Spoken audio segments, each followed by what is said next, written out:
Hello, nerds. We're the Animaniacs. We're crazy to the max. I don't know. I'm trying to remember the 1990s, and when movies were movies and studios were studios.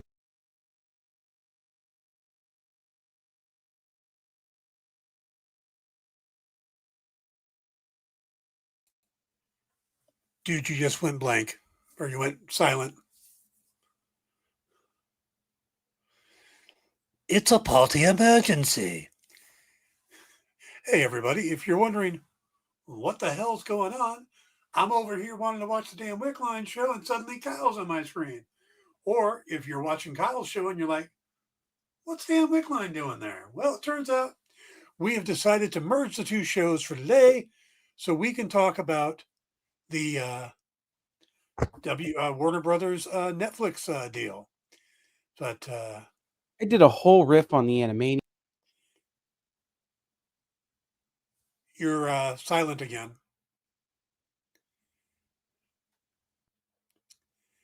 You might want to try a different microphone, my friend. Yeah. No, screw it.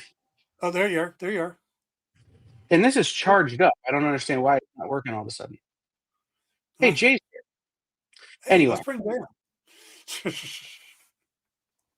I had done a whole riff on like the Animaniacs and quoted the theme song and like all of this good content, like really good content, and nobody heard any of it. Yeah, but I got to do my Yakko imitation. So It's true. But no, like back in the day when like I was talking about the 90s when studios used to be studios and movies came to like big like theaters, and then you would wait like 6 months and you get them on this big black piece of plastic that you had to put in like this, and then it said "Be Kind, Rewind" on it. Like it was a whole riff. Just wasted. Lisa's son heard that one time. He's like, "What were they rewinding?" Welcome in, everybody. I was going to play the intro. We're going to skip the intro. We're just going to get right into it because there's a lot to talk about. Yep. So, like I said, if you're looking for Producers Live, he's right there. If you're looking for the Dan Wickline show, he's right there. And I am. By the way, that I do that voice all the time, and nobody gets the reference because now it's such a obscure reference. Right. Right. Do you get it? I do. It's from the Animaniacs. No. It's older. Well, because that was something Maurice LaMarche would do, or not Maurice LaMarche, Rob Paulson would do on Animaniacs. Yeah, but go back to the 70s. I wasn't born in the 70s. I don't know. Think of somebody dressed in an all-black outfit with a mask coming on going, "Here I am." Zorro the Gay Blade. I was gonna say Jake and the Fat Man. No, the ball scene where he's got everybody showing up as Zorro, and There you go. El Comandante is running around ripping masks off until he gets to the tiny little guy. He's like, I know who you are. Sorry, I love that movie, even though it's probably very It is. It's an obscure. It's a deep cut, Jeff. It's a deep cut there, Dan. It is. So, but then again, I woke up this morning at 5 a.m. with the idea for a fart joke that I had to post on Facebook. So you knew it was going to be one of those kind of days. What was I was talking to somebody about something. Oh, there is on FOC, there's an Atlas Comics hardcover of the old Snafu books. You know, pre-Marvel, like their answer to EC's Mad books. And some of the writing is Stan Lee, and it's some of Stan Lee's only working in the fart joke category is in this book. That's right. I had to explain to people what would happen. Hulk fart. Anyway.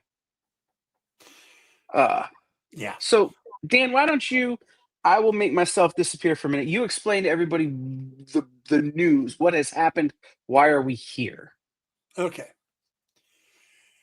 Cats and dogs living together. It's horrible. No. So what's basically happened is when Warner Brothers put out Actually, I think it started because Paramount decided we're gonna try to buy Warner Brothers. It started this whole bidding process. Warner Brothers listened to the order or listened to the offer, but said it's not enough. So other companies kind of went, "Hey, wait, Warner Brothers for sale? We can buy Batman and Superman and Harry Potter, and let's go check it out." So other companies like Netflix, Universal, Comcast, all those guys started running in, going, "Yeah," you know, and it went back and forth. And Netflix came in with a huge cash bid, along with a guarantee of was it 5 million, 5 billion? I don't know. I don't remember the number at this point, but basically a huge number that said if this doesn't work out, you get paid. And it was enough to win over the bid over Paramount, which I know has a lot of people really concerned right now because, well, they didn't want Paramount to get it because Paramount has this kind of right wing swing to it right now. So people didn't want that because they didn't want everybody fired and start over and start doing more conservative programming. But when they go to Netflix, now they're like, oh my God, we're not going to get theatrical releases and everything is going to go straight to Netflix, which is, they're saying that's not the case. But that's kind of where we're at right now, is that the process has begun. And this is going to be a long process. This is not like an overnight thing.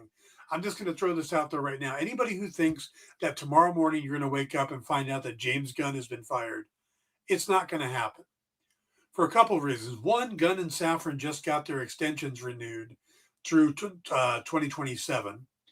David Zaslav is still in charge. So even if the sale has to go through, the terminology is escaping me, but basically it has to be approved by the government, make sure it's not anti-monopoly. And And we'll get into all of those legal wranglings here in a minute. yeah, But that's going to take a year or two, if not. Plus, the DOJ has come out and said that they don't think it's going to go through. There's already senators coming out, like Elizabeth Warren, saying they don't think it's a good idea. So this is going to be a long process. well, and we can start with the whole of it's not just America that has to approve it, Yeah, Europe right? has to as So, well. right, the regulatory commissions on this kind of thing, um, they have to go through multiple countries. So Canada can kill it, the European Union can kill it, England can kill it, India can kill it. There are a lot of there are a lot of options where this whole thing can fall apart. So, real quick, he's sitting back there. He's waiting patiently. Should we bring on Dot to your Yakko and my Wacko? Of course. There's Dot, and Hello, he dressed for the everybody. occasion. Sure He's Hello, wearing did. Jay. Superman. He dressed for the occasion. Sure Nice. did. This So, just feels right, guys. I got to say it. This just feels right. Three of us together again. I love it. Well, Dan texted me the other day, and I'm like, we should do this. Like, this has got to be a thing, right? Like, yeah, this feels like it needs us. yeah. I was just missing my experience, folk. So I messaged you, Kyle. I messaged JD, and I said, JD, how you doing? He goes, I'm fine. What did you hear? I'm like, okay, JD. That's a default response now. But so Jay is maybe the biggest DC fan we have, right? Like Jay is Mr. DC, and I'm Yeah, Mr. None of the above, and Dan likes everybody. right. So it's this kind of TJ. I will text you after the show with the joke I've been making as we've talked about that joke, the fingerprints joke, all day. There. Closest But I have to a no, Warner Brothers hat. mine's not. But this is my Wacko hat. Like it's red, like his. So I went with it. Very nice. No, so we were talking about the approval process, and Right. I said this in a group chat the other day that we'll probably see a deal in principle by like the end of the month. And what I mean by that is this is the official per share price that we're going to pay. Like finally hammered out. This is exactly what we're buying. We finally hammered out. This is our transition process finally hammered out. This is who we plan to keep as of now. Everybody minus these people. Right. You know, all of that stuff will have to be hammered out relatively quickly so that it can go to, in the US, it's the FTC, but other places, it's other bodies. And so, Dan, you were talking about a lot of folks don't think it's going to go through. Right. Yeah. Like I said, a couple of senators are coming out. There's some people who are just outright against it because the collapsing of all the studios. As we get to the point where there's fewer and fewer studios, it's just going to get to this monopoly stage, which is what they want to prevent. You know, we've already had Disney buy out Fox. We Amazon just bought out MGM. Paramount just bought. Excuse me, Skydance bought Paramount. So these are all condensing down, and in doing so, it's creating less opportunity, which is the big thing with monopoly. They don't want that to happen. Now, I'm not saying that there's going to be suddenly a Monopoly movie, but probably going to be one of those too. But there's just that's the biggest concern. And there are certain senators who will always come out against big company mergers like that. And Senator Warren is one of them, you know. Yeah. But there are some other ones coming out too. But there's another factor in this, in that the folks that run Paramount, who are the ones screaming right now that the process was unfair and they're the ones that wanted to buy it, they are in good with the current administration. Where had they been the deal, the DOJ probably would have just let it smooth on through. Well, ironically, as reported by the Hollywood Reporter today, this morning, Ted Sarandos met with Donald Trump ahead of Wednesday's Warner Brothers deal. The streaming giant aims to acquire yada, yada, yada. Ted Sarandos has sat with the president. Because he knew what he's got to do. By the way, Ted Sarandos scares me a little bit. Did you hear the quotes he was saying about how Ted Sarandos doesn't believe the theaters are where we need to be? That even though he has said they're not going to get rid of the theatrical releases, but they're going to make the theatrical windows a little smaller. This is the same guy that said his nephew watched Lawrence of Arabia on his phone and enjoyed it. So I think, and again, I am a big proponent of going to the movies, right? Like, I love to go to a movie theater. I love to get a big old greasy bucket of popcorn and, all of that kind of stuff. So but I agree with where Ted Sarandos is coming from. There is a opportunity cost to a movie theater that isn't necessarily doable for everybody, right? It's a $20 movie ticket. It's a $15 bucket of popcorn. It's a $10 soda. It's $25 worth of fuel to drive to the nearest megaplex because they don't exist everywhere anymore, right? It didn't like the old days where you'd have a 2-screener on every block, right? You got to drive across. I got to drive across town to see a movie. So it's becoming less. The opportunity cost is becoming higher and higher to see movies. That said, I would like Ted Sarandos to take the money he got from The Departed being in movie theaters out of his bank account and then make a decision. Right? This is a guy who made big money by making a Scorsese movie, putting it in theaters and on his streaming platform, and making a bunch of money. Like, it's important to remember that there is good in column A and good in column B. And if we can find a middle ground, right, where it goes into movie theaters and it's exclusive in the movie theaters for a month or whatever.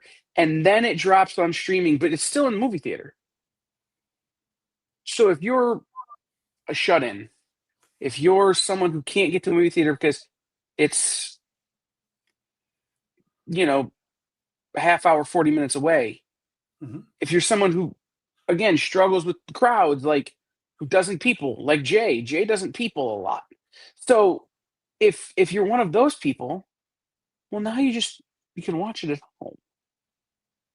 I'm still going to go get my giant bucket of popcorn. Yeah. There's a balance that has to be struck there, and I think that's an important wave of the future. And last time I was at the movie theater had 15 screens was showing 7 movies. Why is it not showing 15 movies? Right? If we can find this balance, well, now movies can stay in theaters longer, right? They could be on streaming, but movie theaters can show more options. Mm-hmm. I think that can work. But there's other factors you got to think of as well, like the fact that I think about the pandemic, and the fumbling they did when the pandemic hit, putting movies out simultaneously. But I think they could work that out. But the number of people going to the movies now since the pandemic has dropped considerably. I mean, it was a drastic drop. I look at my own self. Okay. I cover movies and stuff online. You know how many movies I've been to since the pandemic? 2. Yeah. Ant-Man and the Wasp, Quantum Mania, and Superman. And Superman's the first one in years that I went, I've got to go see it in the theater.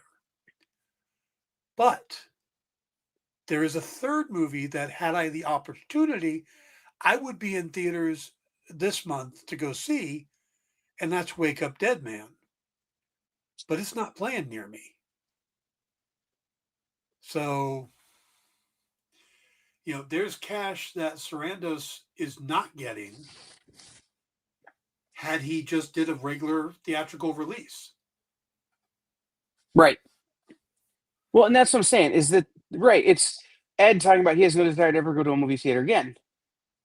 Right? Like the overpriced Leonard talking about nothing like overpriced movie snacks. I'm one of those that I'm fortunate enough to enjoy going to a movie. I don't mind crowds. I don't mind paying the price for the experience. But y'all, I'm not going to see every action flick at the movie theater like I used to. But I'm going to see, if there's a movie I really like, I'm gonna go to the movie theater and see it. There's a movie I'm really interested in going to see, I'm gonna go to a movie theater. And I'm the kind that if Wake Up Dead Man is playing an hour from me and I want to see it, I'll drive the hour. Like that's the kind I am. Like, so it's each individual person, but if they strike a balance, again, where it's in movie theaters, it's in limited release. If you want to drive a half hour to go see it, great. If you just want to wait for it to hit Netflix, great. These kind of picture by picture figuring it out, not necessarily one universal answer, right? Yeah. Well, also, I think it really, I think they should start looking at what they're putting in the theater. Because there are some movies that really should be experienced in the theater. Avatar, the upcoming Avengers. But the movie Jay Kelly that just opened up on Netflix this weekend, I don't see any reason for that to be in a theater. It's a little drama, comedy drama thing, which is getting great hype right now, but you could watch it on your TV and get the same effect. So I think what they ought to do is kind of rethink how they're doing theaters, put the ones in that are good, that people want to see on the big screen, and maybe figure out a way to bring some of the costs down. Well, and right, I mean, there are movies now, when you think about movie production, we'll get back to the topic of what's going on with DC Warner Brothers and Netflix here in a minute, but there are movies now that are shot in 8K. Mm-hmm. There are movies now that are shot for IMAX. There are movies now that are shot for standard theater. And then there are people walking around shooting movies on this. Yeah. There isn't, when they made Lawrence of Arabia, there was one way to make a movie. Yeah. Right? Like, now, why don't you release it in the way that you intended it to be, the way you shot it? If you made it for 8K, put it in the extreme theaters that can handle 8K. If you shot it for IMAX, send it to the IMAX. Yeah. If you made it for regular theaters, send it to regular theaters. And if you made it on your iPhone, it goes straight to streaming or YouTube or whatever. And Like, stop because with 3D. that's It's done. Stop 3D. Stop with 3D. It's done. unless you make Third Dimension Smell-O-Vision, I'm out. I want to know what Dagobah smells like. Swamp ass. Yeah. I know, but can you imagine going to see that movie and like just getting that sort of smell? How cool that would be the one time you do it. You know, if they get to the point where was it the Sphere in Right. Vegas, where you go in and it's an immersive thing, and the movie's taking place all around you, and you could do that, pump in aromas and stuff to go with the movie and plan it all out like that. I think that would be an amazing experience. I just think that nowadays the movie going experience isn't what it used to be. And Right. the younger viewers aren't going to the theaters anymore. You know, there's I did a review of the Fantastic Four movie. And to me, the Fantastic Four movie was made for younger viewers who watch everything on their phone. They watch in clips. They don't actually see an entire movie. They just see, oh, this clip here and this clip here. And, oh, yeah, I watch Game of Thrones. I watch all the clips on YouTube. You know, Right. and that's what Fantastic Four was to me, was just a series of clips. I think, yeah, I think you have to, if you want to drive people into theaters, you have to make it an experience. You have to make it a thing. You know, so now it's okay, for your $50 ticket, you get the Superman popping the popcorn with his heat vision popcorn bucket, and you get the collector's cup, and you get to see the movie. Okay. Why are people buying these freaking popcorn buckets? What the I hell? love them. I love them. They look really good behind me on camera when I get my shelves put up. That's all I'm saying.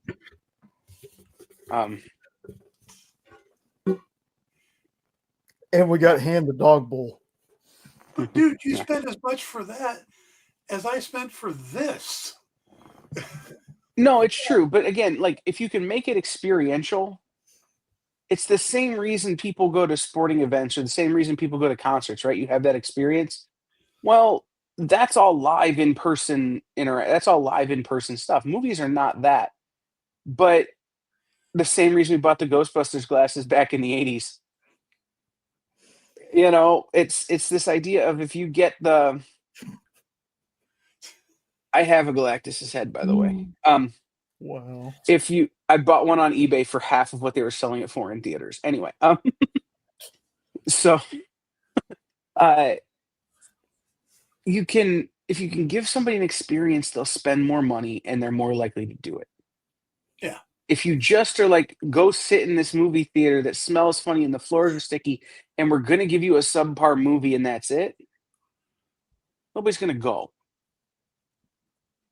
So that brings me to the next round of people who are opposing this deal.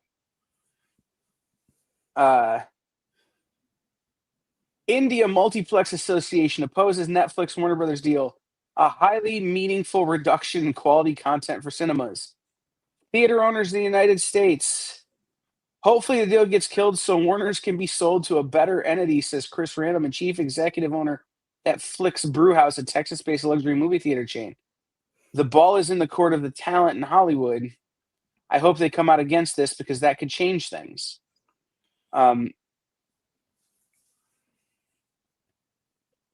You have hold on, I have to go to my other browser here because my notes are all over the place. Notes? The European, here we go. Notes? You do Europe, notes? I have a bunch of tabs open. European theater owners opposes Netflix, Warner Brothers mega deal. The UNIC, which represents cinema exhibitors across Europe, fears a streamer will downgrade theatrical experience.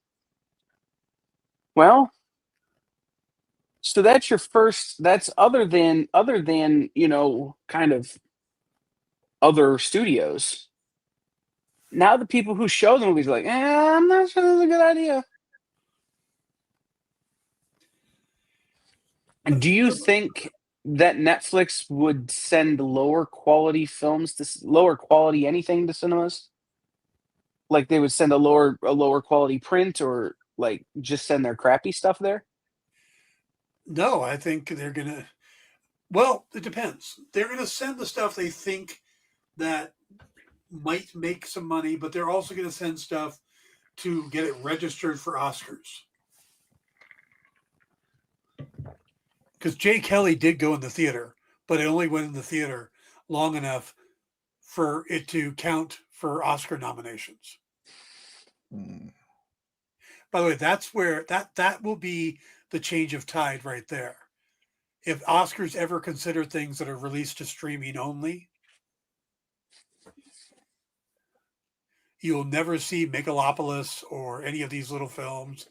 I know Megalopolis is not a little film, but you'll never see them in the theaters again. Wake Up Dead Man's only in theaters so it can count towards Oscars.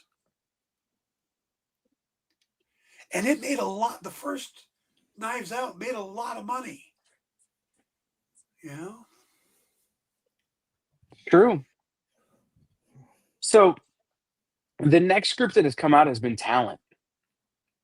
Really, it's kind of come out against this. The WGA opposes Netflix Warner Brothers deal. The merger must be blocked. SAG-AFTRA says proposed pact raises serious questions about the impact of the future of the entertainment industry. So SAG-AFTRA, again, has come out against it.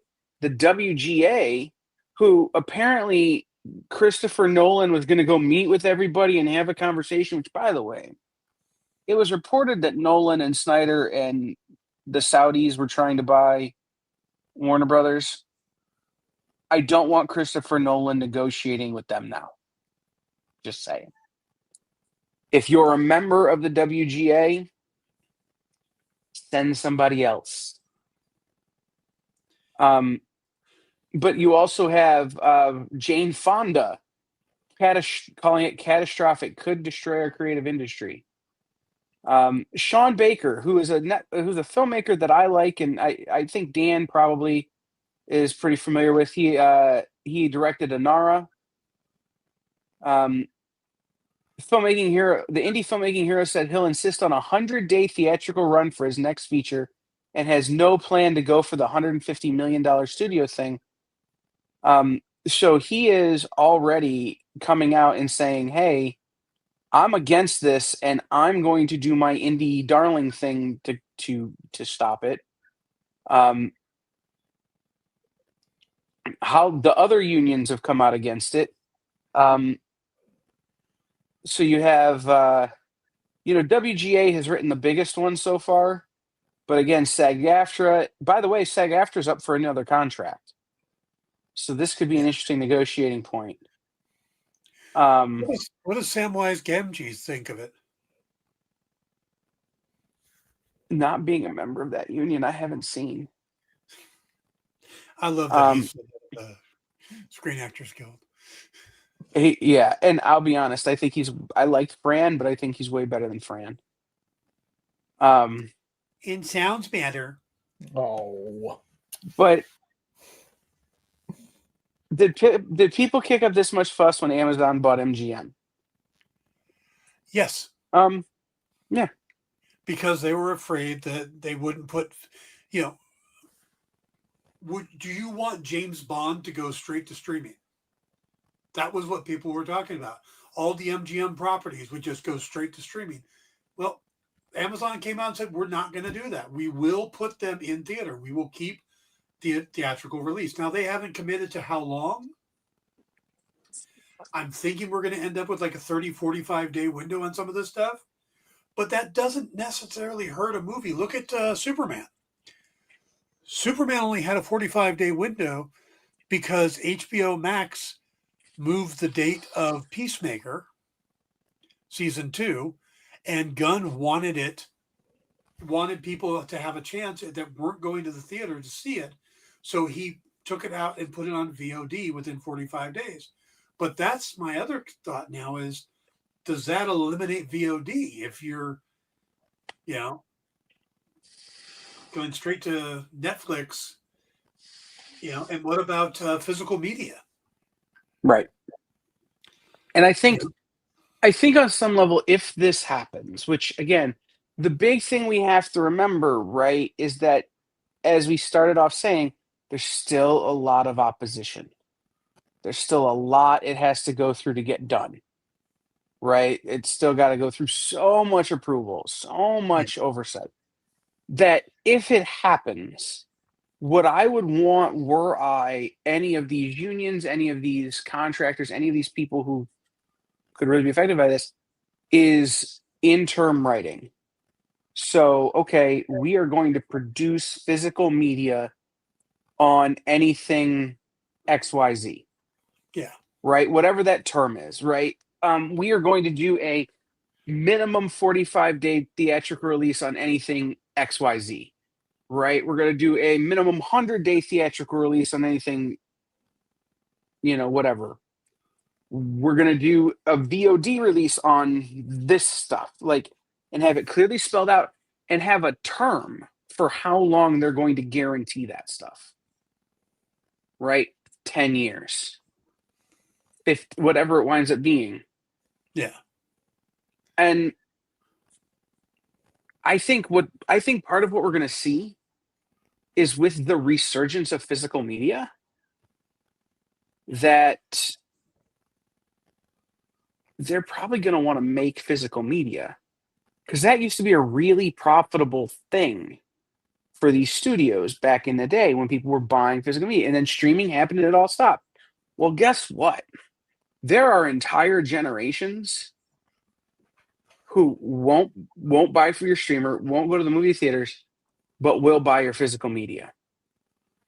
And if you don't have physical media, they're just going to steal it from you. Yeah. So give them what they want or get robbed. So, Akers, we're not going to talk about specific movies or anything like that. I know that's what you like to talk about, Stacy, but we're talking about the kind of the more overall kind of conversation. We might get into some of that a little later, but for right now, we're not gonna necessarily speculate on which things are they going to make new of, what are they going to redo, what are they going to, right? Because it's still all got to happen. Yeah. So, some of the other things that have come out about this, and I just want to get y'all's opinion on this, is it's ironic. Netflix reassures subscribers after Warner Brothers deal nothing is changing today. Ironically, I went to log into HBO Max today, and the screen that came up is the same one that Netflix puts up when they think you're password sharing, with the exact same language. Really? Now, I'm not sure how many ways you could write that particular question, in terms of the language you could use, but it was real interesting. I'm going, huh. Yeah. By the way, to answer one of the questions that popped up, somebody asked how it would be named. Most likely what they're going to do is, from what I've been hearing, is it'll be still Warner Brothers. They'll have the Warner Brothers shield, and then underneath it'll just say a Netflix company. They're not trying. And that's how. Good. Yeah, this isn't technically a merger; it's a buyout. Right. It's not like when Discovery bought Warner Brothers, they merged the two companies. This isn't that. This is Warner Brothers, at least from everything I'm hearing, will continue to exist as a studio, and it's just where its content is going to end up going. Now, what this means for HBO Max or what like that? That's still up in the air. But they're still going to be making Harry Potter products or projects. They're still going to be doing um, Superman, and we're still getting Supergirl and Man of Tomorrow, and they just yesterday announced that Penguin season 2 seems to be moving forward finally. So those things are still going to happen. It's just where it goes is going to be the question. And in fact, they just dropped a teaser saying that the Supergirl trailer is coming later this week. Yeah, I think on the 11th or 13th, I think it is. Yeah. But, and by the way, I do want to knock down one rumor. And it's just because it's one of the silliest rumors I ever heard. They will not be firing James Gunn and rehiring Zack Snyder to take back over DC. It's not going to happen. Okay? It's time to move on. It's time to let it go. Jason Momoa is Lobo now. Henry Cavill's the Highlander. Ben Affleck is back in Boston doing whatever he does there. Dunkin' Donuts commercials. Dunkin' Donuts commercial. It's the Snyderverse is done. And for all the people for some reason going, well, Netflix loves Zack Snyder. Netflix just canceled 4 Zack Snyder projects before this happened. There's no more Rebel Moon. It's done. Let it go. Oh, well, I'm gonna kind of spin off of that. The nice thing about Netflix being not Warner Brothers is that Netflix has routinely shown that they have no loyalties. If James Gunn isn't doing the job, they'll replace him. Yeah. If they see the right project come out of the Gunn Safran partnership, that is a Zack Snyder film, where they're going, hey, this is the perfect movie for Zack Snyder to direct because it's 300 like, or it's one of the things that he's done that has been successful, not one of the things that he's done that's been trash, they'll hire him. They have no loyalty in that regard. So instead of worrying about who's running the universe or who's in charge, it's who's doing each project. Yeah. And you got to remember that Zack Snyder and James Gunn are friends. They like each other. And right. I think if Zack Snyder showed up, knocked on James's door and said, hey, I want to do a question movie and it's got a good script and stuff, then he'd probably do it. Right. I was thinking Solomon Grundy, but yeah. Something like that where, okay, you can do that really artistic looking, again, that sort of very stylized like 300 was. The right fit for the right director is probably going to become more of a conversation than James Gunn and Peter Safran doing this. James Gunn and Peter Safran do this. It's James Gunn and Peter Safran have hired. Yeah. Wes Anderson to direct the Jimmy Olsen movie.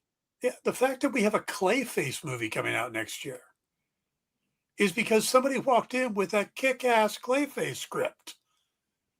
And with somebody who, that it's like, well, we're going to make a Clayface movie. James Mangold shows up going, okay, I'm ready to do Swamp Thing now. Roll it. Let's go. Right. By the way, I really would like to see Wes Anderson take a pass at a Jimmy Olsen movie.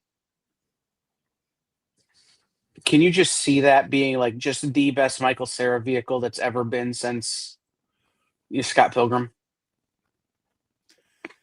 Just saying. Anyway.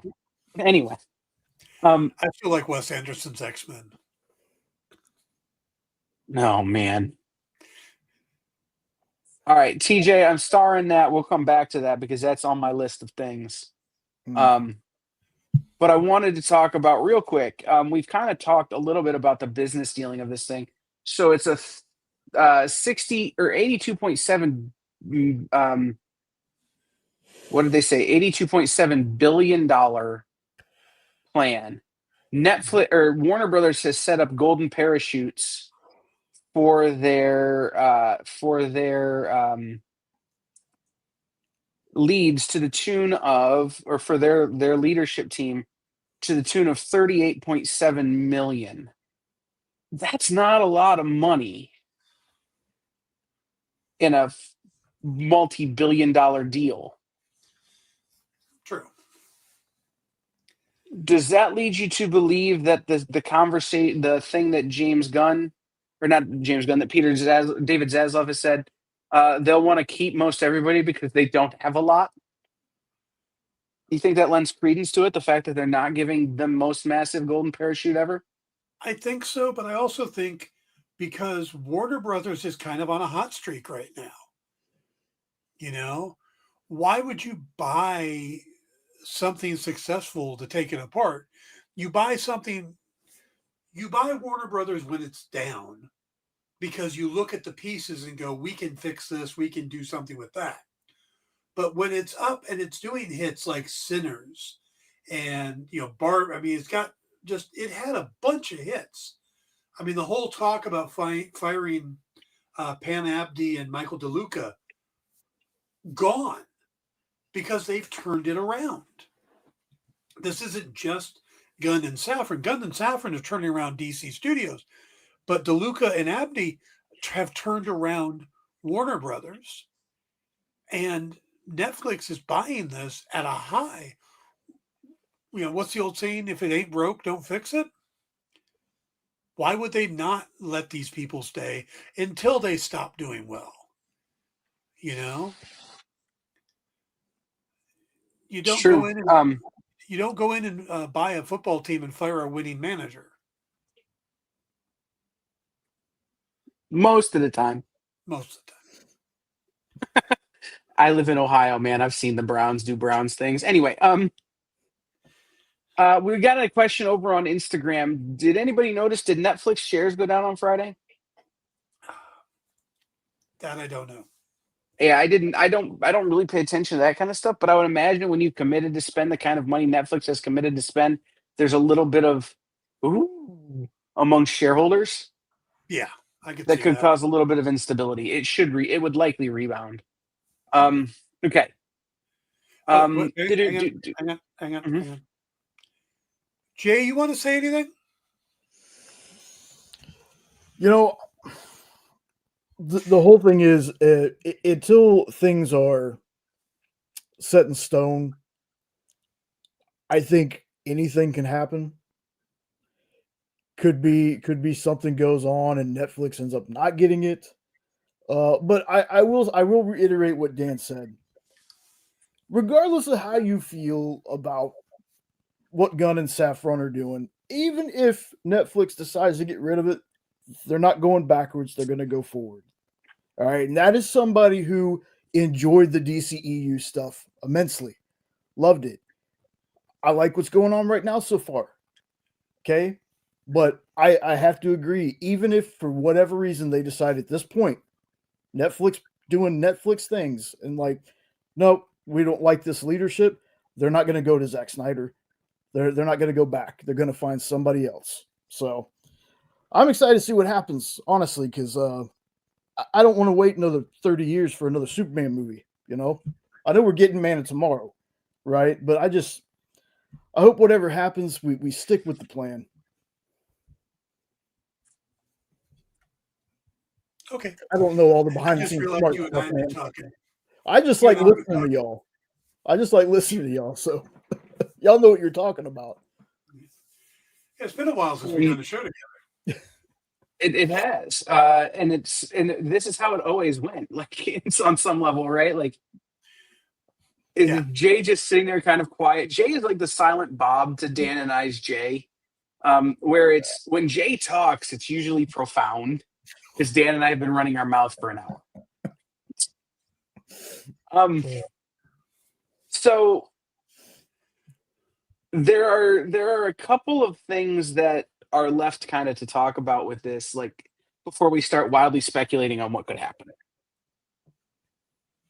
Um, one of them, there was a statement by Jack Warner's grandson, who's a filmmaker named Gregory Orr, that basically talked about how Netflix is going to have to exhibit some stewardship of this massively historic company. That they're going to have to kind of exhibit a willingness to maintain the backbone and the structure that has guided Warner Brothers for all these years, which I'm not 100% sure dude's in touch with reality of the recent last, say, 20, but sure. Um, and the Hollywood Reporter put out 5 questions that need to be answered still. And believe it or not, we've talked about 4 of the 5. The one we haven't talked about is the question: how will Netflix culture combine or clash with those of HBO and Warner Brothers? And the reason that I read it directly is I'm going to read you just verbatim what the Hollywood Reporter wrote, because I want to hear your thoughts on it. If the guiding philosophy behind Netflix's series is gourmet cheeseburger, a coinage attributed to Ginny Howe, then a VP and now head of US and Canada scripted series, HBO might be considered fine dining, synonymous as it is with prestige TV. Netflix is primarily in the volume business, producing dozens of shows across just about every TV genre, from drama to true crime to Is It Cake? While HBO takes longer to develop and produce programming and tends to stick mostly to scripted series and impactful documentaries. One possible commonality is in the evolving definition of the HBO Max original, with Emmy Award winner The Pitt, an expertly made broad appeal procedural, as the template. One model Netflix and HBO could look to is FX's place within Disney. FX serves as the prestige TV brand within the Mouse House, and John Landgraf and company are largely left to their own devices to make the shows they want. HBO is an even bigger brand and probably carries more value in being an add-on to Netflix rather than a subsidiary of it. I agree with that. I think in a lot of ways, what was going to happen is, you know how they keep going, we're HBO, we're HBO Max. No, we're Max. I think what's eventually going to happen is you're just going to end up with HBO again,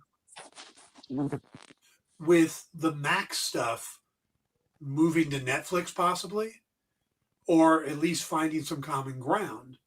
But if I'm Ted Sarandos, I'm not stupid. Netflix isn't a studio producer in the sense that, you know, they know what they create a crap of content, flood it, and hope something catches on. For every department Q, you end up with like 97 pieces of crap. I like Department Q. But you end up with, that's their market. HBO and Warner Brothers is different. Well, if Ted Sarandos is smart, what he does is he just creates a pipeline to feed the projects into Netflix for more revenue, but you don't get rid of the existing mechanism, because what if it fails? What if you bring it together and suddenly you're not making the money you need to? You need to have something you can sell. You know, Warner Brothers is sellable. It's a commodity. You don't merge it in. It's not like you're making it bigger. It's when you're a movie studio and you buy another movie studio and you merge together, you make a bigger movie studio. But when your basic company is a streaming service first, you don't gain anything in your streaming service by doing that other than content. So don't destroy the content creation because you're not merging the same thing. You're not. It's not apples and oranges. So it's kind of like Amazon when they bought MGM. Yes, they're kind of taking over MGM. They're kind of putting some people in charge, but the MGM mechanism is still there because that's what MGM does. Right. You Well, and know. I think too, there's this conversation about how Netflix is buying Warner Brothers, but Netflix isn't buying Warner Brothers. Netflix is buying Warner Brothers Studios. Mm-hmm. Warner Brothers owns the company that makes socks. Netflix don't want to make socks. Warner Brothers owns Warner Brothers Television Distribution, a company that, while it has lost some foothold since the TGIF days, still exists. Netflix doesn't care about television distribution. No, they're not taking CNN in the deal. Right. Again, and so then there's all of this other stuff that became part of Warner Brothers when it merged, with the whole TBS, TNT, the Discovery. hmm? Discovery. Well, no, I was going to say that when Discovery merged with, or when Warner merged with the guy who owned WCW, Ted Turner's stuff. And then then there's even more that came in when it merged with Discovery, and then they bought the Weather Channel at one point. That they sold the Weather. Like, Warner Brothers has owned a lot of things over the years, and Discovery has owned a lot of things over the years, and this is a constant movement. All Netflix wants are the people who make the movies and television. They don't want any of the other stuff, Right. right? So there's this idea that, well, all of Warner Brothers is now property of Netflix, and it isn't. They're going to spin a bunch of this off into a new company that's going to oversee a bunch of different divisions. I always think when we go through one of these corporate shenanigans, I always think about 30 Rock Okay. and the GE, and that it's all owned by that NBC at one point was all owned by GE. So they're going to lump the microwave division in with the television division, but they're going to keep washers and dryers. Like, this is very much how this process will go for the next several months, where it's okay, DC Comics, we don't want you. There you go. We're going to spin that off into its own company. And and Warner Brothers Apparel, we're going to spin you off into your own company, or we're going to put you guys over there in a company together. And Warner Brothers Television Distribution, we're going to sell you to, Comcast, so you can feed their cable network. And it's all going to get parted out. And so it's an interesting thing to think about, right? When we think about,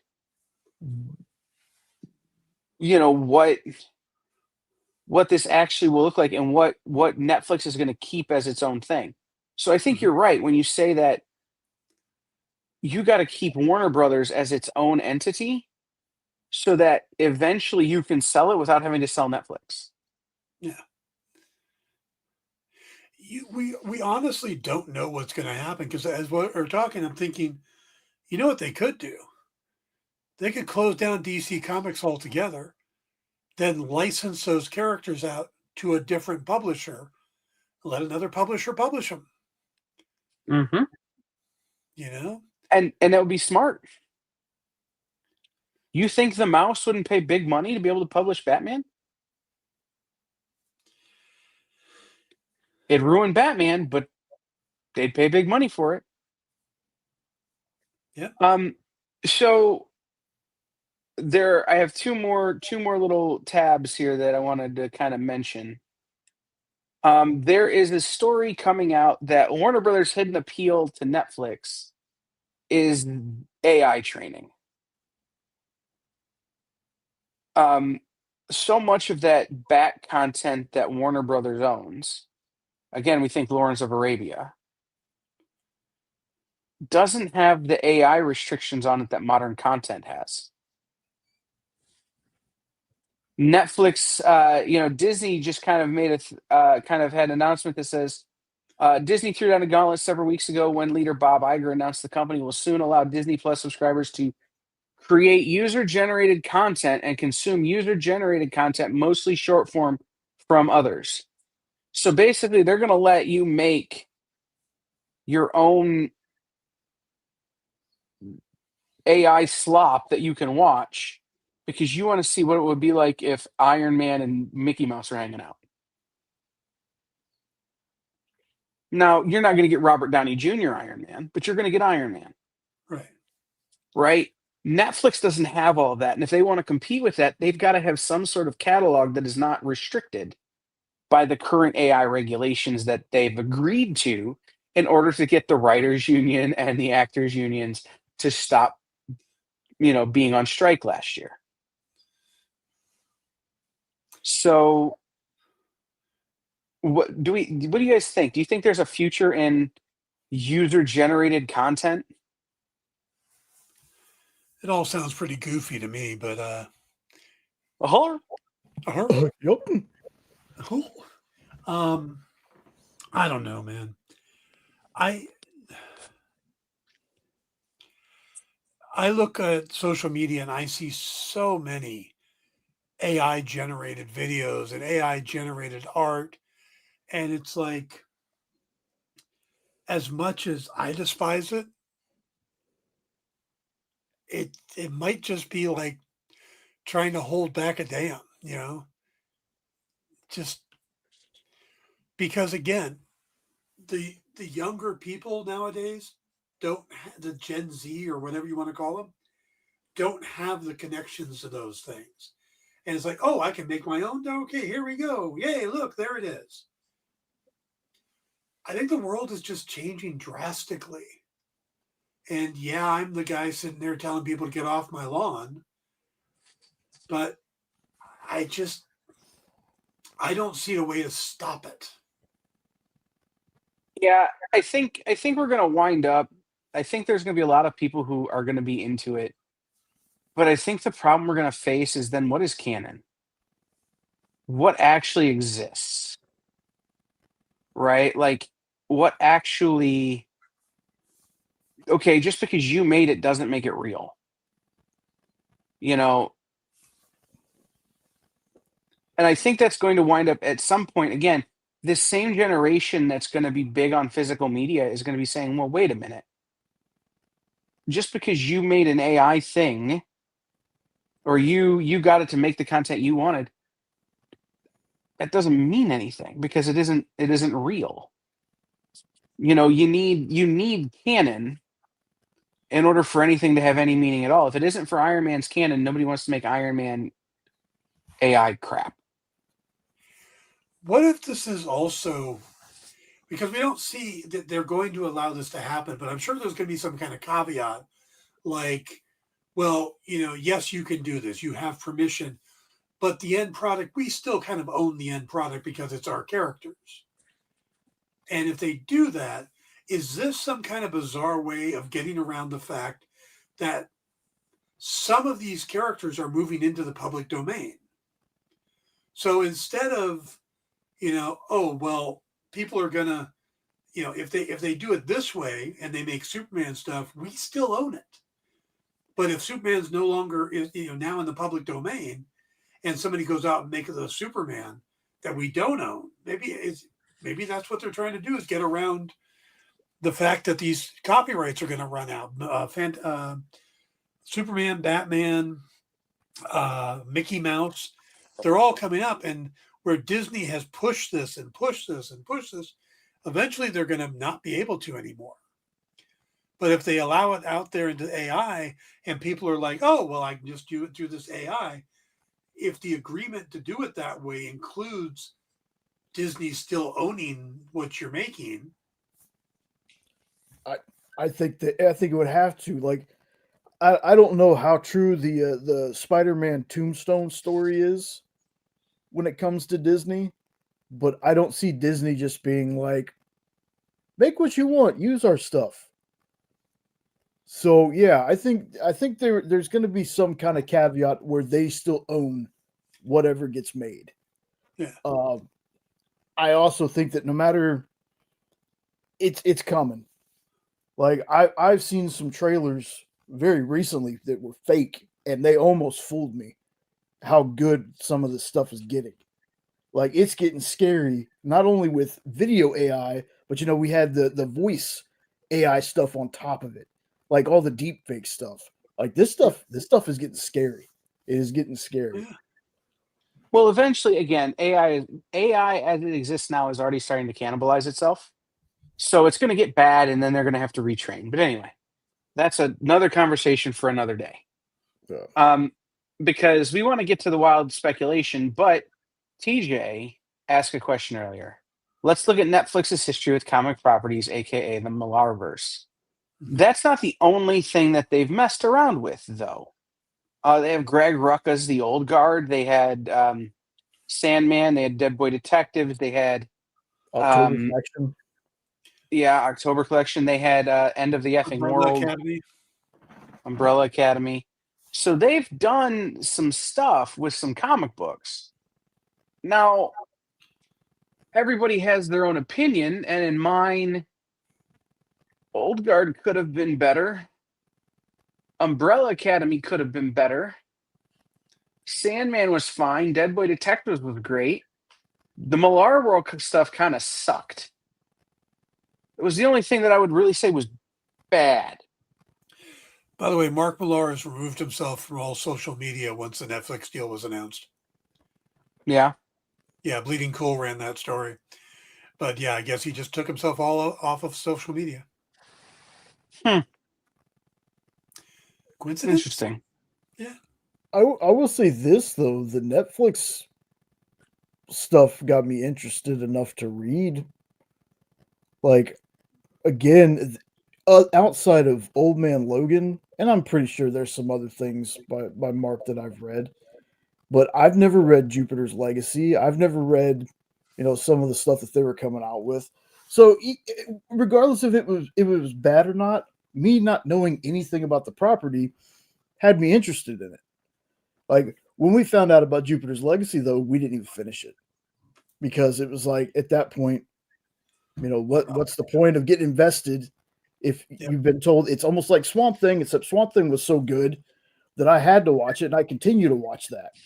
But it's one of those things. It's almost getting to the point where I'm like, unless this thing is, they say it's only going to be one season before it even starts. There's no cliffhangers, no nothing like that. It's one season, everything's wrapped up. Or you can tell me this thing is going to be 3 seasons, like just to start.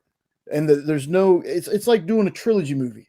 You come up to me and you tell me, hey, we're doing a trilogy of these movies. We're filming them back to back to back. That's guaranteed to be a trilogy.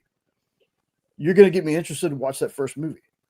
Yeah. But again, it's so hard to get, especially with the way streaming is right now. There is so much stuff out there, y'all. There's so many different platforms. There's so many great shows that I haven't even watched yet because there's just so much content. But it's hard to get invested in something if I've already been told, hey, it's already canceled. Like it's just hard. Yeah. Well, and that's the thing is knowing it's already canceled is one thing, but not knowing. So we're going to do a season, and we're going to see how that season does, and then we're going to do another season. Yeah. Is something else entirely, right? And I don't know, maybe I'm spoiled by going a little bit more of the independent route, right? Like I've been a big proponent of Dropout TV. Like that's a platform that because they're bootstrapped as it were, nothing is guaranteed more than one. Right? They've done shows where they've done one episode and Yeah. been like, you know what? Yeah, Now but luckily television. it's unscripted, like it's unscripted stuff, so it's like not like they're putting big money into hiring, Yeah. so it's a little But different, there, but there are network television shows that went one episode and disappeared. Remember Cop Rock? Oh God. no, but I do remember the 2 episodes of the Paul Reiser show. There you go. Yeah. So, no, it's true. So I don't I think the thing about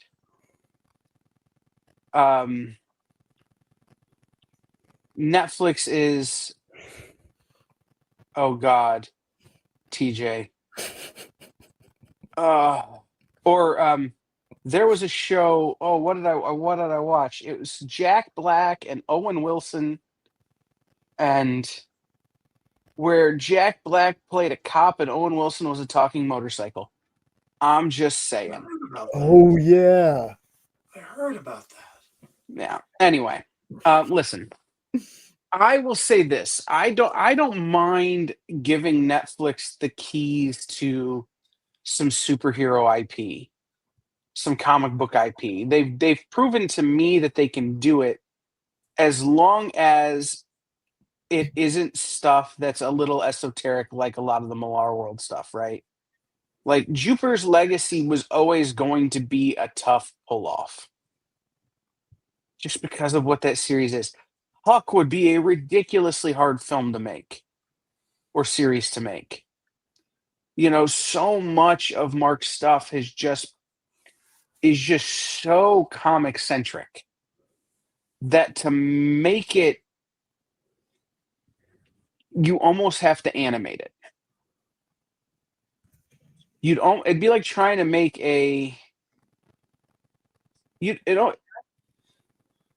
if you'd have tried to make live action Invincible,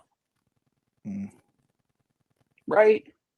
Yep. You got to animate that. It doesn't work. So I think it'd be interesting to see what they do. So now, those are all the news topics I had. Dan, do you have anything?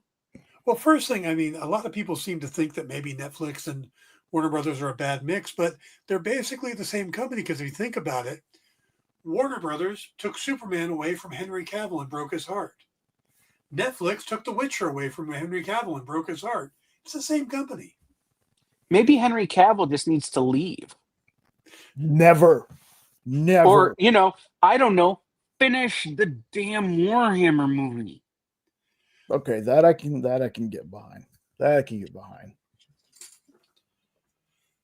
Warhammer! Just built this guy today. He's the Christmas special. You know, you guys funny. Remember when Dan got into Warhammer because they were going to make a Warhammer movie, and now there's no Warhammer movie, and Dan's still into Warhammer? No, I got into Warhammer before the Warhammer movie was announced. My nephew plays. That's fair. So we were just talking about stuff like that last night. Stuff that's not DC or Marvel that could be animated, live action, what have you. And I said last night, is like, there's a lot of things that, yeah, would it be cool to see it in live action? Absolutely. But there's a lot of stuff that I feel that it's better served in animation. Like the Millar stuff, Nemesis.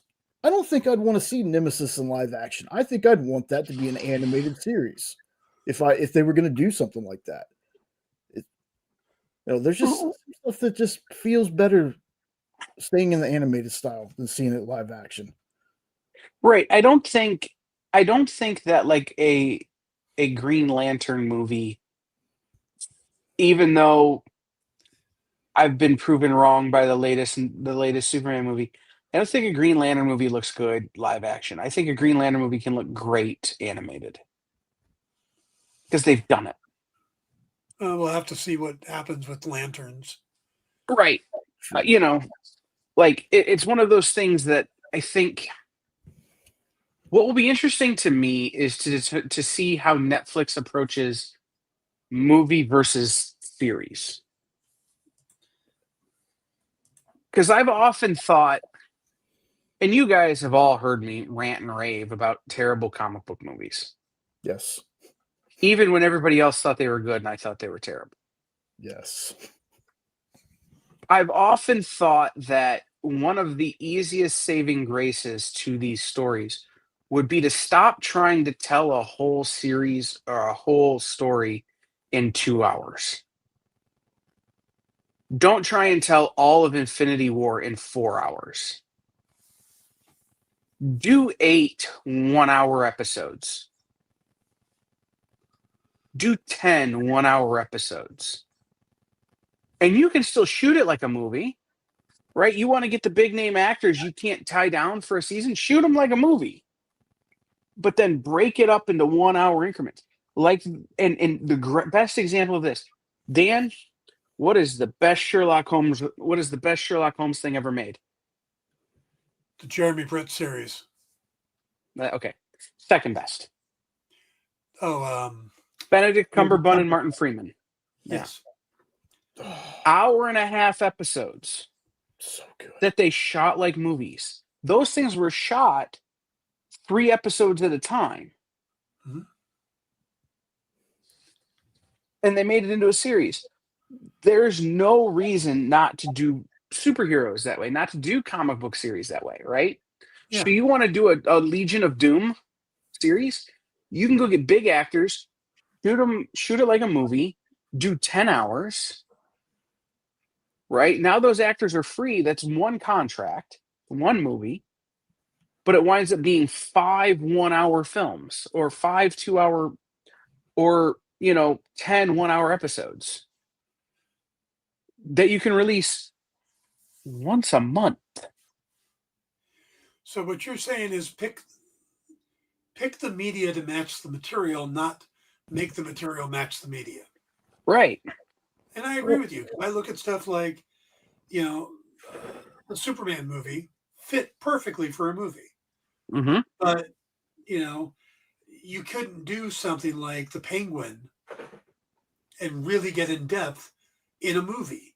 That needed that amount of time, that amount of space, But we get so many shows that there's filler, like, oh, well, we need 13 episodes. When Netflix was doing Daredevil and those things, there were some amazing episodes, and then there was some utter trash in the middle because we need 13 episodes. Right. So, well, I'm looking at Doomsday Clock. I'm rereading Doomsday Clock.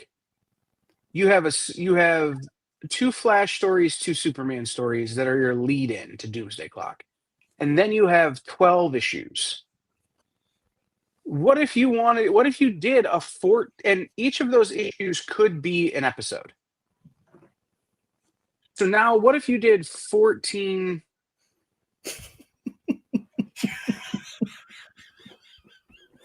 Oh, that is tremendous. Best comment of the night. Polar Night wins.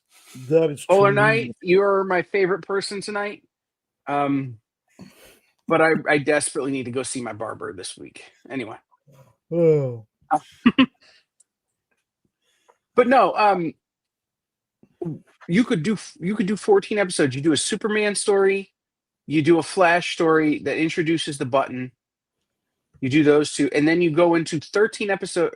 The next 12 episodes have nothing to do with those guys, but it explains it. Yeah. See, I've had this feeling for a long time when streaming really started picking up. I've wondered why. Like Gears of War. Take Gears of War, for example. Netflix owns the rights. They're supposed to be making a movie. As a fan, I don't think they should make a movie first. I think there should be a very tight 4 to 6, maybe, episode series that leads into a movie. Because that 2-hour movie, there's so much lore with those characters. I don't know how it's going to work. I've always wondered why we didn't do a series into a movie into a series. I want to say, I've talked about this before with some other folks, the Dark Tower. Before that movie kind of didn't hit like they were going to, they did the Dark Tower movie, and then they wanted to do a television series to coincide with it, and then do another movie. So I've always wondered why they've never done something like that. And also, just to answer Unknown real fast, I love that movie because I don't play those games. I'm not a board gamer. So that movie, to me, World of Warcraft, I dug it because I knew nothing about it. I know that people that actually play World of Warcraft and stuff, they weren't too big on it, but I can tell you, as somebody who doesn't play that stuff, I thought World of Warcraft was phenomenal. I loved it. Yeah, again, I think that's the benefit to this merger that nobody's talking about, right? Because you have so many different options now. Studio release, direct to consumer through streaming, television, all of these different things that because Warner Brothers has had its hands in so many pies for so long, and Netflix has had its kind of very specific version of this, you can take the content and make it match the story. And this could work to the betterment in a way, because if Netflix has Warner Brothers and agrees to keep theatrical release windows for certain films or majority of films or whatever they do, they might start looking at the other stuff they're doing and go, that deserves a theatrical release. That does. You know, those Ryan Johnson movies we're doing, we should put those in the theater for more than about, 3 days in Hoboken, New Jersey only. That type of thing. That might turn Right. them, but it really comes down to Netflix is. I think this happened. Didn't McDonald's end up buying the company that makes the shake product? And Netflix owns so, the company that makes their ice cream machine. yeah, basically they're buying the product so that they get a better deal on it and they get straight control of it. You know, The better example of that, though, is that Costco owns the company that makes the hot dogs and the buns, so that they can control the manufacture process, so they can keep their hot dogs and buns at $1.50. yeah. hmm So there's a couple of comments here that I want to address, and then we'll go back to wild speculation. Uh, Kevin Davis says Warner Brothers content going to Netflix isn't a bad deal at all. People are overreacting. Warner Brothers has been struggling for a long time. They can make a comeback. I think that's a misunderstanding. Warner Brothers hasn't been struggling. DC was struggling. And James Gunn and Peter Safran have started to correct and bring that back. No, But I'm going to give that to Warner Brothers was having a lot of problems too. It isn't recently they started having bigger hits, but Warner Brothers had a lot of flops in a row. They just weren't making any money. That's why Discovery had to come in the first place. I guess probably because I'm the TV guy. Warner Brothers TV has always done great. Like Warner Brothers, in my view, has not been struggling. Their movies have been performing, but they have a ton of television that's top level. Yeah. Uh, But the movies have definitely been struggling. yeah. Then he says theatrical chains will survive because people will show up and support, but those movies alone will not keep theaters in business. Right? You list off a whole bunch of movies there, and that's true. But those movies alone will not keep movie theaters in business. Movie theaters need popcorn movies. They need big budget studio movies like that. But they also need the small, I'm going to take my girlfriend on a date movies to do well in order to survive. It's as much as it's been made is that, retail makes its nut Black Friday through Christmas. Big chains make their year Black Friday through Christmas. But that's not true. They need people coming in and shopping all year round so that they can get to Black Friday to make their year. You need those little bits, and if those aren't coming because they're going straight to Netflix, then theaters are going to wind up closing. But also, this might change how theaters do things. I mean, do you remember this summer we got Superman, and then like 2 weeks later we got the Fantastic Four?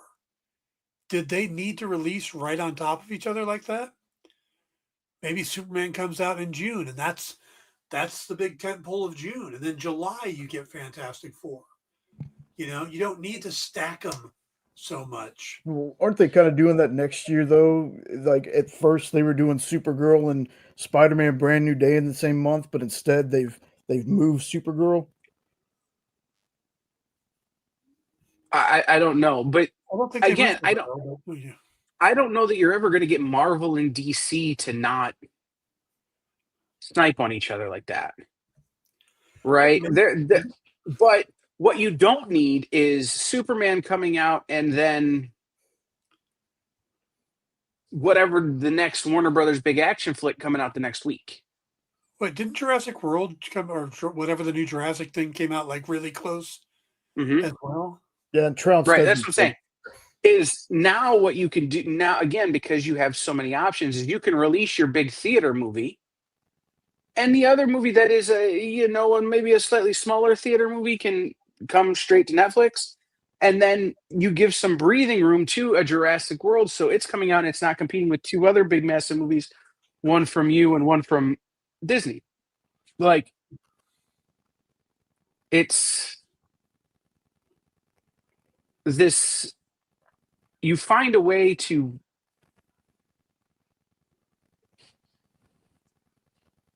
I don't even know the word homogenize your business, right? Is it's you get this, you find a new flow, right? Derek, I hope not.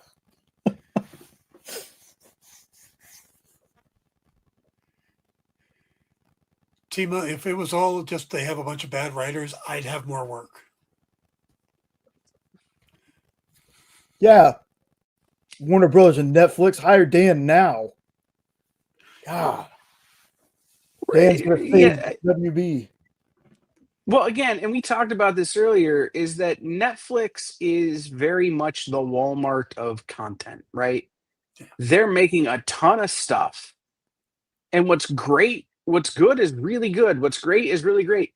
And then there's a lot of bad. But they're throwing everything at the wall because listen, the Big Show wasn't the greatest show ever written, but when you're a fan of the Big Show, it's pretty good television. Or Mr. Iglesias, right? Not the best sitcom ever starring a stand-up comedian playing a teacher in high school. Shout out to Steve Harvey show. But fun to watch if you're a fan of Gabriel Iglesias. Right? Hanging with They're Mr. Cooper. Yes. hanging with Mr. Cooper. Okay, Mr. Cooper, then Steve Harvey, then Mr. Iglesias. Fine, I'm good with that. I will give you that ranking, 100%. So, but as a fan of Gabriel Iglesias, I enjoyed watching the show. Right? Not everything they're making is for everybody. Right. So, yeah, there are a lot of bad shows, but some of my favorite shows are bad sitcoms. Yep. Because you turn your brain off and you go away for a while. Plus, Netflix has created this new way of spending your evening where you sign into Netflix and spend hours just looking for something to watch. Right. You're basically entertained by a series of trailers over and over and over as you and your spouse or whoever is with you go, no, I don't want to watch that. I don't even know what that is. Are they still alive? Yeah. Mm-hmm. Right. But again, it's what again, and here's the other thing that I wonder if will happen. And it'll be interesting to watch is if Focus Features, A24, some of these other companies that are really kind of championing independent filmmaking will start to get some of the films that would have previously filtered to Netflix or previously filtered to Warner or Sony or any of these companies, right? Like, will a Ryan Johnson movie that might have gone to one of them earlier now be a A24 film because he wants to make sure he's got theatrical release. He wants to make sure he's got physical media. He wants to make sure he's got, the Oscar qualifications. He must like the bigger names who, for lack of a better term, it isn't about the money, it's about the art.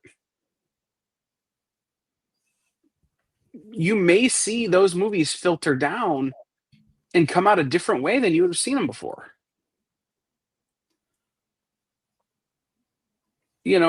Again,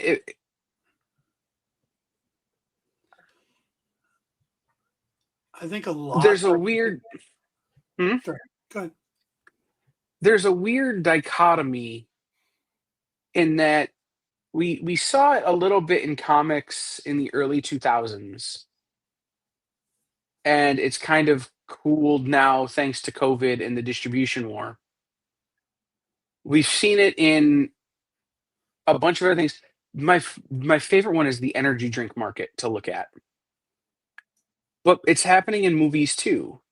Is these industries get so colossal, so big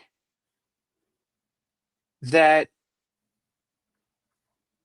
they can't help but shrink.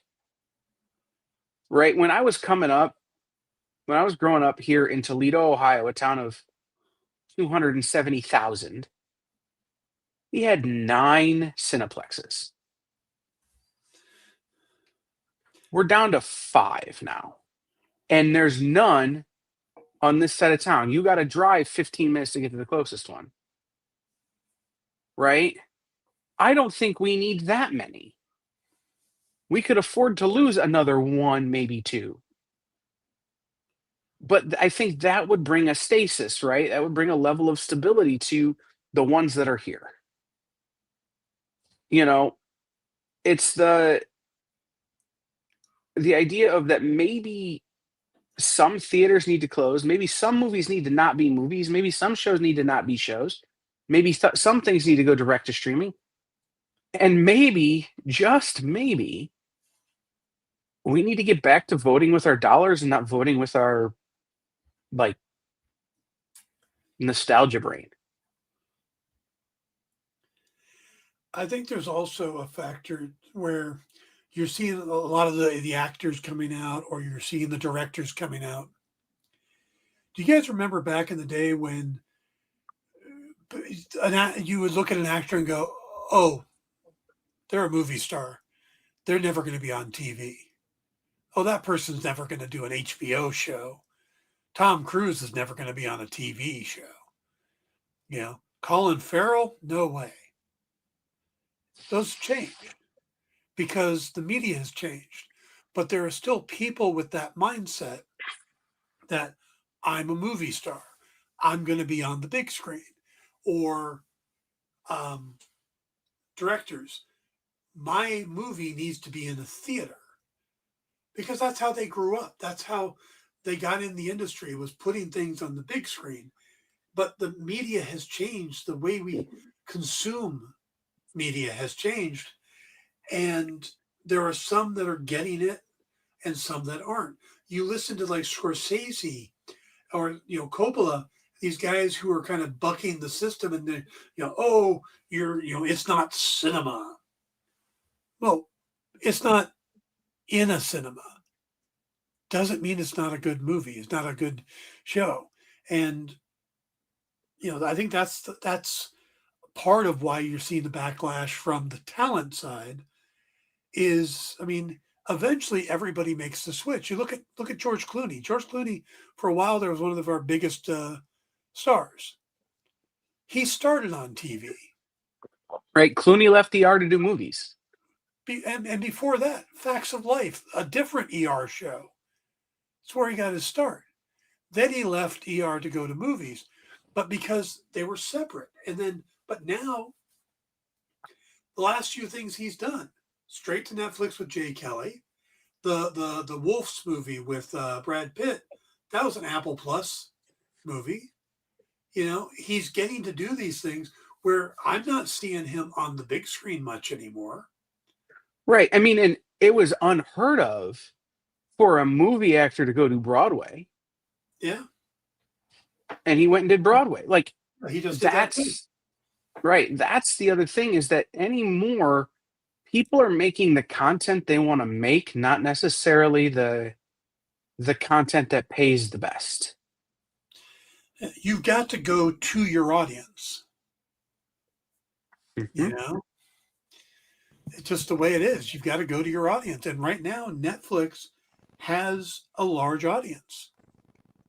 It's ironic because I haven't had a Netflix in years. Y'all talking about this reminded me of when Kevin Bacon in 2012, 2013 was on a Fox show, starting a Fox show called like the following. It's like some cult show. Kevin Yeah. Bacon, y'all, came back to a Fox show. Like that, that's crazy to me. Right. And now Kevin Bacon has a reality show. He's the Christmas gift that they get Peter Quill in the Guardians of the Galaxy Christmas special.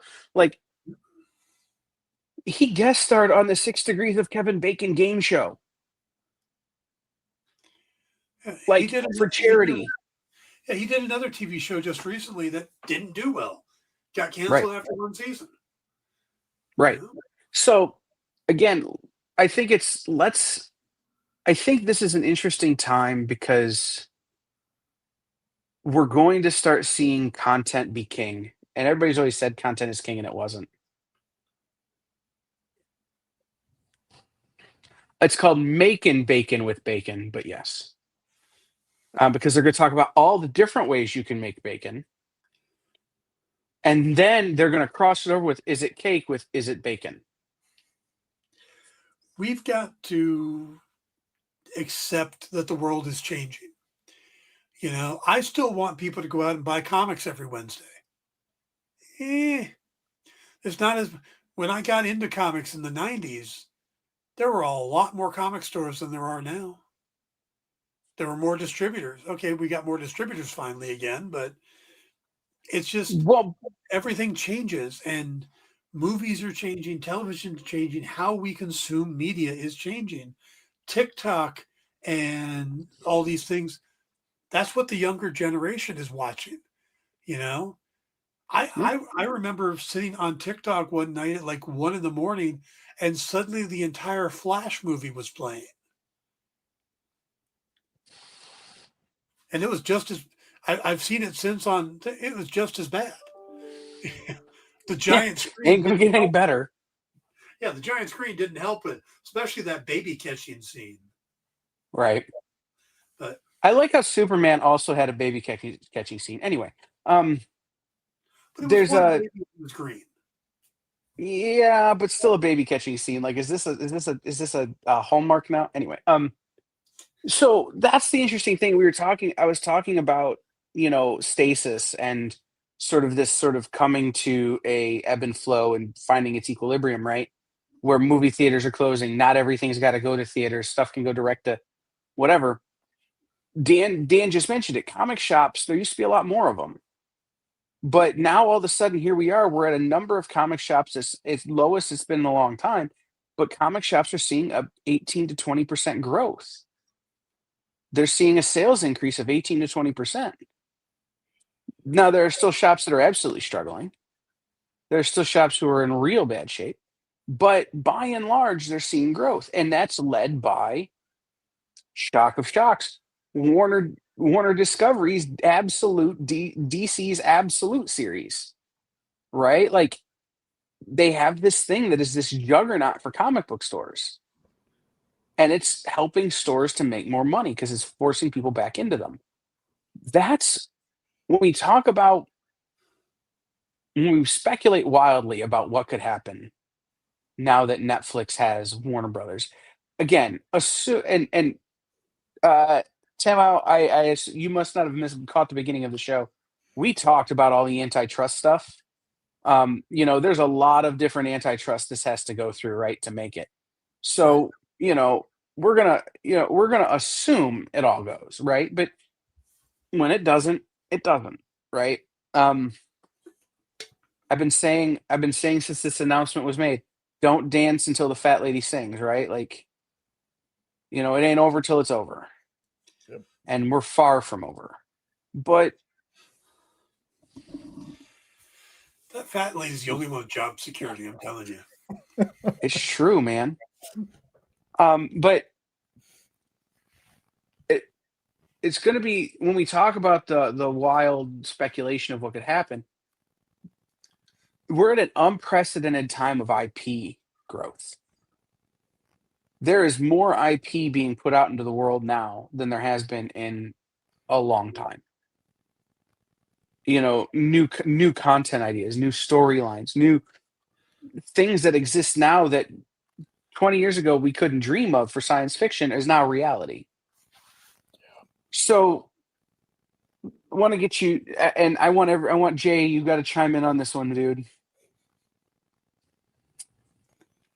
Is there a piece of content that you've discovered from DC, right? That at this point is a piece of Warner Brothers content that you think is specifically best served at Netflix?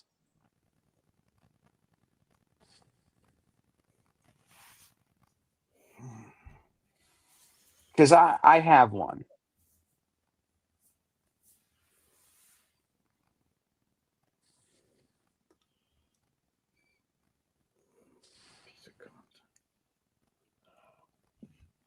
Are you talking something like show wise, No, or? is there like, so again, my example is Absolute Green Lantern. Mm-hmm. Okay. There's no way that's a go see it in the movie theaters movie. But it's so great that a mixed, semi animated, semi live action, direct to Netflix series would be a must watch. Dead Man, a Dead Man series, 100%. That Same would with be it for me. Absolute Martian Manhunter, right? Like an animated Absolute Martian Mm-hmm. Manhunter would be incredible. It'd be a Yep. must watch. Yep.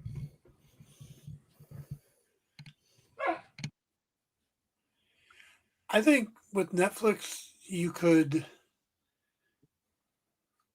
One of the things that Warner Brothers is currently doing is creating these Elseworlds. We have the Matt Reeves Batman, and then everybody's like, "Oh, we got to merge him with Chris." No, that's one universe, and this one's over here. But you could do something where you could take the entire Absolute line and give that to Netflix to play with. Because when you start doing that, that's a pretty extreme version of Batman. So you've got Matt Reeves Batman, then you're going to have James Gunn's Batman, and then oh wait, we're going to do this Absolute thing. They could do that all animated, but do it a really intense animation and like Right. heavy metal or So yeah, I think that it could that could work. Well, and I think again, something like Absolute Batman, how do you get that through the MPAA without just absolutely ripping the heart out of it? Well, if you go direct to Netflix, the MPAA doesn't really matter. Right. Like that's a big thing to think about here, right? Like that movies are still governed by something outside of the studio system in terms of the MPAA. Yeah. Well, if you go direct to streaming, that's not a thing. I mean, again, um, they would. I don't know what they would bring in, TJ. They'd have to bring in somebody, but I think basically the whole the Dark Knight's Metal storylines, right? The Night Terror storylines, all of those things would be great going directly to a streamer. And I think because Netflix has had such, I'm going to give credit where credit is due. Stranger Things, man, they've proven they can do that type of content with Stranger Things. Yeah. So let's see what happens. Let's let them try it. Is there, do you think there's a benefit to, we kind of already talked about that. So, but do you think there's a benefit to saying, hey, we want to make to Warner Brothers the prestige brand, Netflix the popcorn brand, HBO the real like gourmet, like, you see what I'm saying? Do you, of taking things that would be a Netflix property and throwing it on Warner Brothers, taking things that would be a Warner Brothers property, throwing it on Netflix, things that would be and just kind of redistributing sort of the value system there? I think that can be done and can work.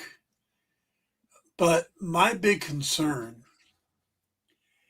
is, and this is something I want to see Netflix change anyway, is the hair trigger they have.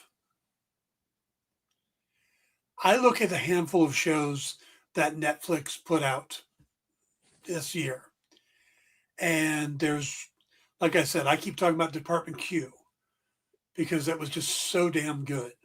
They renewed it for a second season. Awesome.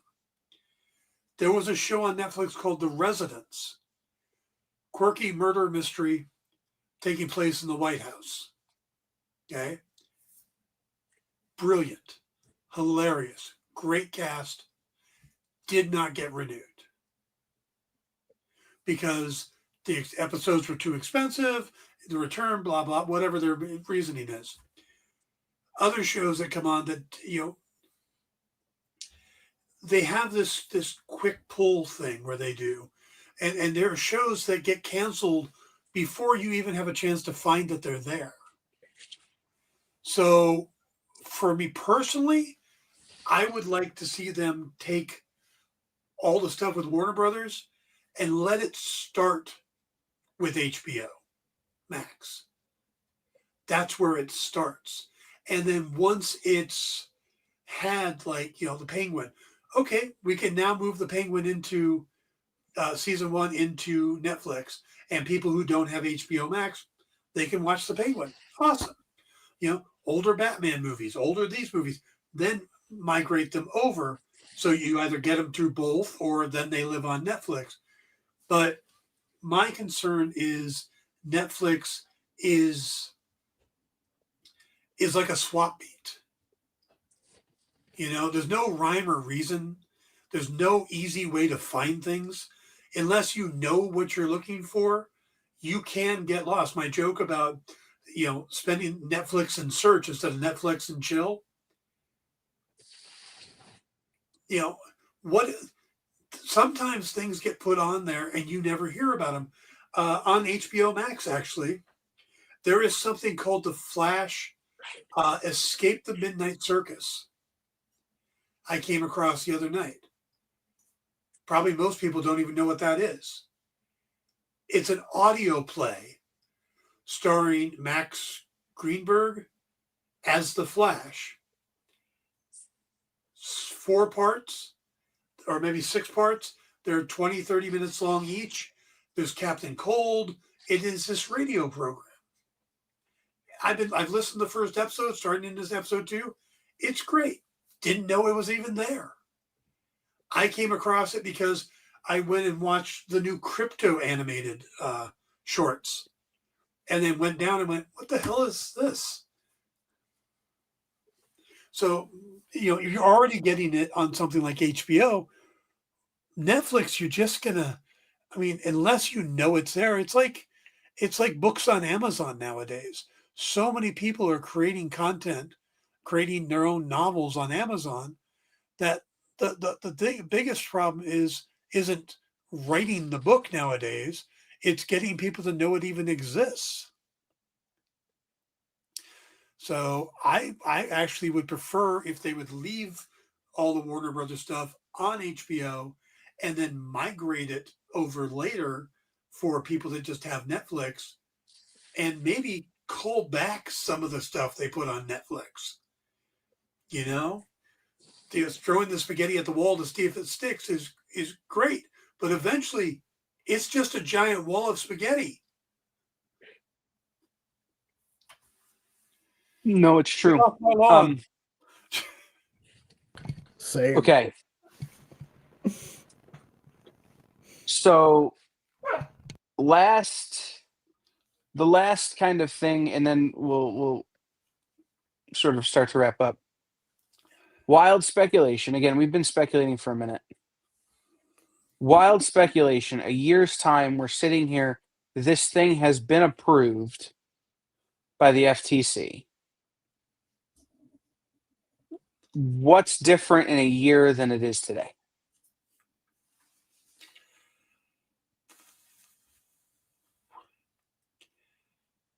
I think you have more things being tried.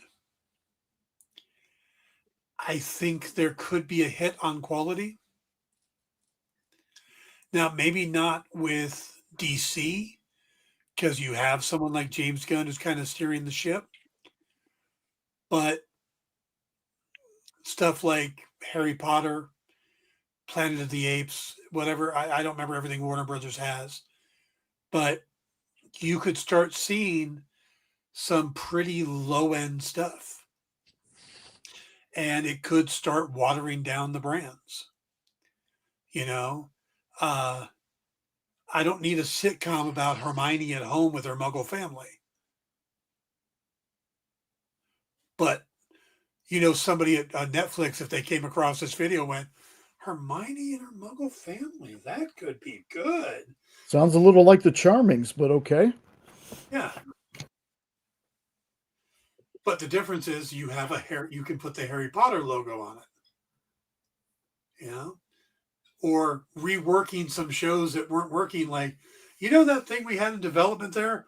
What if we slapped, oh, here's a good example. That ballerina movie that we bought off the blacklist? What if we put Ana de Armas in it and slap the John Wick name on top of it? Oh, yeah, let's do that. That's how it happened. They didn't go out and go, let's make a spinoff of a John Wick movie. They bought a script and made it fit the John Wick universe. Yeah, well, they just made a Superman movie that fit the John Wick universe. Anyway, Jay, what do you think in a year?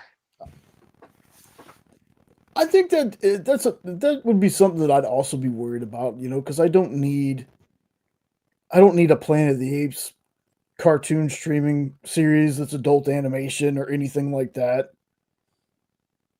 I don't know, man. It's tough. It's tough to tell. It's really tough to tell. Um, I do know one thing, man.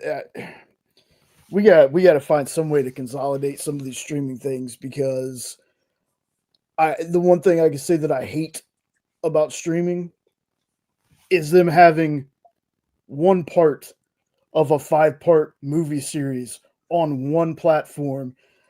Two other ones over here. The other 3 are on this one. You got to buy 5 different services to watch this thing of movies. I put the stuff together, man. Find a way to put it together. It's like the Ryan Johnson stuff with Wake the Dead Man coming out. I'm like, okay, I'm going to rewatch Knives Out and Glass Onion just for fun, and then, well, Knives Out is on Prime. Glass Onion's on Netflix. Yeah. So if I just want to watch those 2 movies leading into the third, I got to have 2 streaming services. And for God's sake, somebody posted earlier about it. I want to see the League of Ungentlemanly Warfare, or whatever it is. And I own a bunch of streaming services. I don't have one that has that. It's on Stars. Yes, and nobody has Stars. I get Stars as part of my cable, so I totally DVR'd it just so I could watch it whenever I wanted. Smart. Okay, I want you to take your phone, put it in front of your TV, start the movie, and we're going to FaceTime, and I'll let you know when it's done. Sounds good. So my answer for where are we at in a year is things that aren't on streaming will be on streaming. There are a lot of Warner properties that, because of when they were made, how they were made, Warner's current stance on the property, all of that, Discovery's current stance on the property, exists nowhere if you don't own a DVD. Netflix is going to have no such qualms. You mean we can get a subscriber because we make this available? Sign us up. Now, I don't know that the thing that came to mind is Sling Blade. You can't stream Sling Blade. There's a reason for that, but that's because nobody wants to put it on their streaming service for a plethora of reasons. Netflix will have no such qualms with the Warner Brothers library. They're True. just going to put up. Now, again, it may be buried in some deep menu that you got to know specific like hacker codes to get to inside the Netflix library, but it'll be there.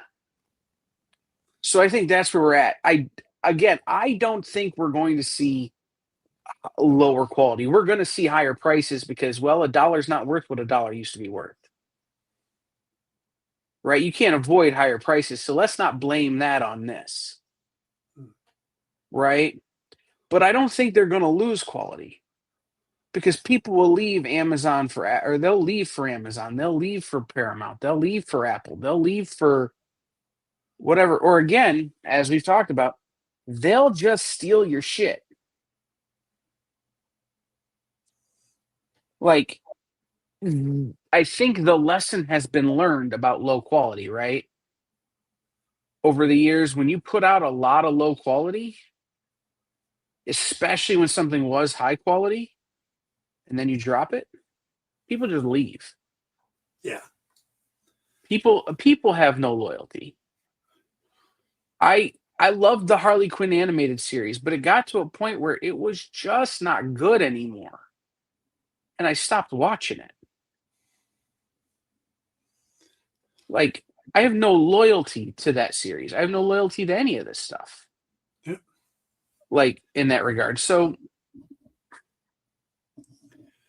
you can't drop the quality because you'll drop the subscribers. That's why I haven't had a Netflix account in years. I haven't watched the new season of The Witcher, but it's not because Liam Hemsworth is the new Witcher. It's because the second half of season 3 of The Witcher was really bad writing. So I didn't have an interest to come back to see, oh, what's Liam Hemsworth going to look like in this role? You know? Right. And Derek, we talked about that. Like, Netflix's model is to throw spaghetti at the wall. There's something for everybody.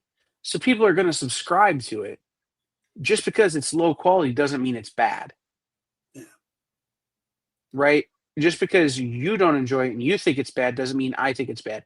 Jay sent me a Netflix show one time to watch that I wanted to scoop my eyeballs out with a dull ice cream scoop.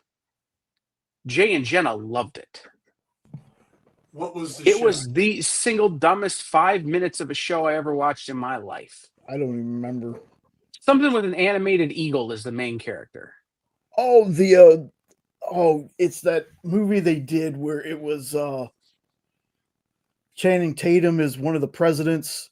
It was like called America or something. I can't remember the name of it. It was so bad I actively retched while watching it. But Jay and Jenna loved it because it was just an excuse to turn your brain off and watch a fun show. John Adams was a werewolf. Like, it was. Right. I wish I could remember Yeah. what it's called now, but yeah, I remember now. Yeah. Like, so low quality. I'm talking about, when I talk about low quality, I'm talking about abject low quality, not just stuff that's not your taste. Yeah. And by the way, you want low quality stuff. Amazon Prime has Netflix beat. They have some old movies and old shows that are so bad. They're so bad, the experience is trying to license one of them. It was America the Motion Picture, by the way. There may or may not have been a conversation between me and a guy at a studio to license Comic-Con, the game show, hosted by Bruce Campbell. Real bad. Real bad. Fun, but awful. Yeah. And I would love to have it here on the experience. Yeah. I'm talking about Prime has like the 70 exploitation movies. Oh yeah, for sure. And Oh, then, see, but I love those movies. I love those terrible 70s action, just really or the movies. David Callum series. What is it? Silver and Sapphire or something like that. Okay, yeah, not I haven't watched that one. It's the show he did after Man from Uncle. Ooh, yeah, I haven't watched that one. So, right, Amazon's got some bad stuff. They all have bad stuff. Yes. Shout out Tubi. Anyway, so yeah, we wanted to come on and talk about, kind of break down the news as it's to make sure we made it clear to everybody that this is going to take some time to get through all of the hoops it has to go through. And there's still a high level of failure, right? A high expectation of failure. Yeah, Steel and Sapphire, David McCallum, and Joanne Lumley. Oh, you know what I'm watching tonight. Anyway, but we also kind of want to take some time and just kind of lay it all out there, and then have a little bit of fun of speculating wildly. Yeah. But And we want to like get back Dan, together the old band. it's true. Like Dan said though earlier, listen, Zack Snyder ain't coming back. Get over yourselves. It's the last 3 minutes. I've said it before. Zack Snyder fans are like the MAGA fans of the comic book universe. Netflix is more likely to hire Greg Berlanti and Mark Guggenheim to come back. Ooh. And yes, that's the CW, but they wrote Green Lantern. I understand. But Greg Berlanti did Jag. I have an idea. Anyway, moving on. Anyhow, that kind of stuff. Like, again, the whole just kind of making clear what's real and what's not. And so we hope you've had fun. Jay, where can people follow Jay on the things? Mr. 840 himself on Instagram. You can check us out at Hydrosylum Comics on YouTube and also Instagram, Facebook, all that cool stuff. And right here during the week on The Experience as a producer of this on this fine network. Yeah. Well, I was going to go next. If you're watching on the Dan Wickline channels and you don't already follow the EXP all the places, follow the EXP. Dan used to be a big part of the EXP, and he will be again someday when situations allow. Yes. But hopefully sooner rather than later, I have a show that I'm working on that I need to write up that might be a great opportunity for the Dan Wickline. I'm just, I'm still tweaking ideas and trying to find someone to pay me to make it and to pay us to make it, to literally pay for anything. And then to follow the EXP, that's the only place you can follow me. I don't want to be followed other places. If you follow me down the street, I will throw something at you. Dan, where can people follow you on the internet, and how can they support you? I'm on all the social media, usually under just my name, Dan Wickline or DanWick70. I'm on Instagram, TikTok. I'm going to be doing a lot more stuff on TikTok soon. So, because I got to promote Obsidian Moon. But, yep. Where can people find Obsidian Moon? Right now, you get the 3 prequel Lucius Fogg books that are on Amazon. You can pick those up. The book 4, which is the start of Obsidian Moon, just reached the halfway point writing it today. Oh, nice. It's coming along, and I'm hoping to finish it up in the next few weeks, and then we'll do a Kickstarter for that. So, but I got very cool. I got something brewing that may change that a little bit. So, hopefully, fingers crossed. And you can find Dan's comic book work wherever you can find 30 Days of Night or many of the other things he's written, including all of his fine work at Zenoscope and his other stuff from Dynamite Books and Dynamite Comics. So just look him up. He's all over the internet. All right, so we'll be back this week with our normal full slate of shows on the EXP, which I'm not going to go through. But we may have a very fun guest on Friday for the FOC show, so be watching that. Until then, And I'll be back I've next been Sunday Kyle. for the Dan Wickline show, probably talking about Scarlett Johansson and the Batman universe. That's at 7:00 Eastern. And then if Dan's normally you only normally do like what, an hour and a half, right? I do an hour so you can do your show. Right. Dan does an hour, and then at 8 come over to the EXP and buy things from me if I have things to sell you. So we will see everybody later on down the road. Dan, thank you for doing this with us. Yes. This was great. Jay, I thank you for being here. The Wickline show. Yeah. It's always fun when we get to get this gang together. And Dan and I didn't even talk about how he's kicked my ass this year at fantasy football. But anyway. So, for Jay and Dan, I've been producer Kyle. We will see you all next time. Take care, everybody.